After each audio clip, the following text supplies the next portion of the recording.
Ah, Kirby. Quand on parle de Nintendo, on a trop tendance à parler de Mario ou de Zelda et on en oublie tous les autres héros qui ont peut-être moins de charisme mais au moins autant de qualité. Kirby fait partie de ces héros. Comme Mario, il a eu droit à des tas de jeux dérivés. Là, on va s'intéresser à son jeu sorti sur NES en 1993. Pour le coup, et de mémoire, c'était l'un des derniers jeux du support.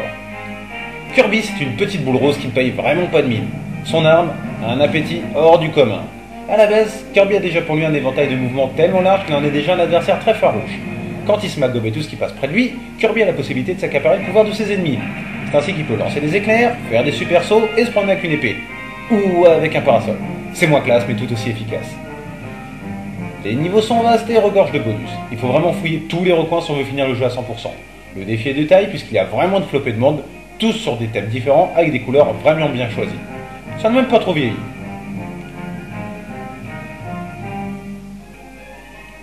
Les musiques, que du bonheur.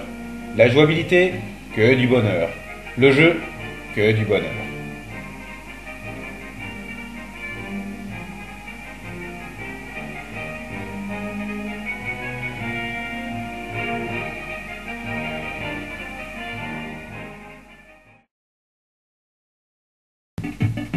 Kirby est un personnage complet.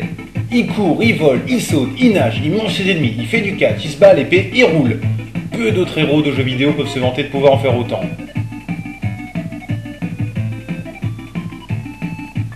Les jeux de plateforme, on en a déjà vu des tas. Celui-ci se démarque du lot grâce à son ambiance unique, grâce à ses graphismes colorés et variés, grâce à son originalité et grâce à sa bande sonore vraiment plaisante.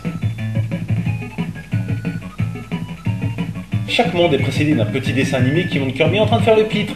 Ce n'est pas grand chose mais ça rend le tout encore plus attachant. Il y a aussi tout plein de mini-jeux loufoques qui vous permettent de gagner des vies supplémentaires.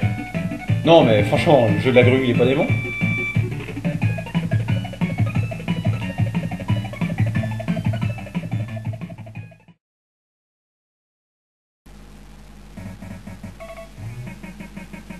Malgré la présence des classiques boss de fin de niveau et de quelques passages coriaces, on plie le jeu trop rapidement.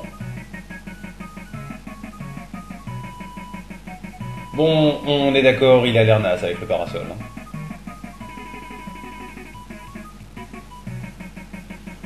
Ça manque un peu. Vu la quantité de mini-jeux, on se dit que ça aurait pu être marrant de pouvoir y jouer avec un ami.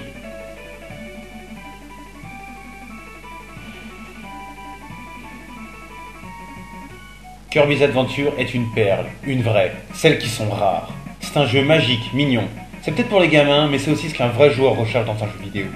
De l'originalité et de la variété. Si en plus on a la qualité, c'est du tout bon. Et Kirby's Adventure, eh ben il a tout ça.